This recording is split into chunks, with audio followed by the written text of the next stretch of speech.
You guys, instant update status. There is something that I really wanted to share about the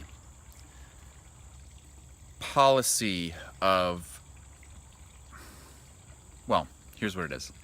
So today I was writing a little piece to encourage my friends on Facebook to take a look at my friend Carter's YouTube channel because I think it's very educational. I think it's very maturity strengthening, and I think it is also very profitable because he has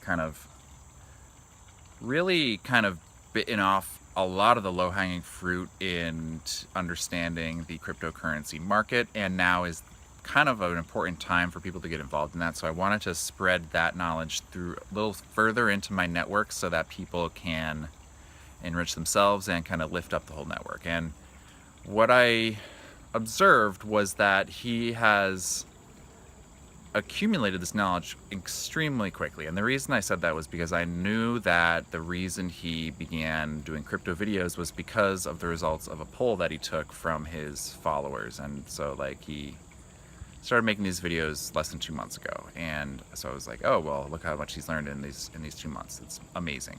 And that observation kind of colored some of my analysis from this morning.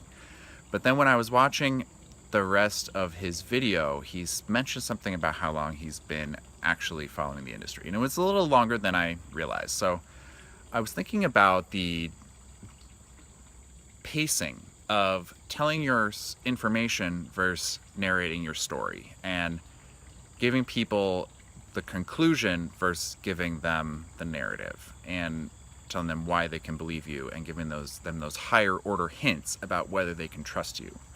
You can say oh, this is what I believe, and I've read all these books, and I've taken all these classes, and I've got all these degrees, and I've got all these honors. It's okay, well, those things are not directly related to the thing that you're trying to convince me of, but based on my higher order analysis of people about whom those things are true, I have a much higher confidence in my, ability to trust you on this. So,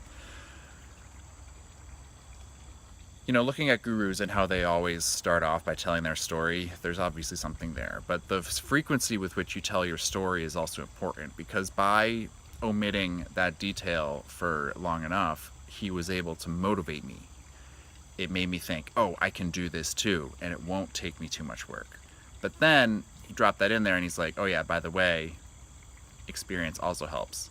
So that's the motivation for what to do. It's motivation for why to do it versus motivation for what to do. Or I was also thinking about saying information versus motivation.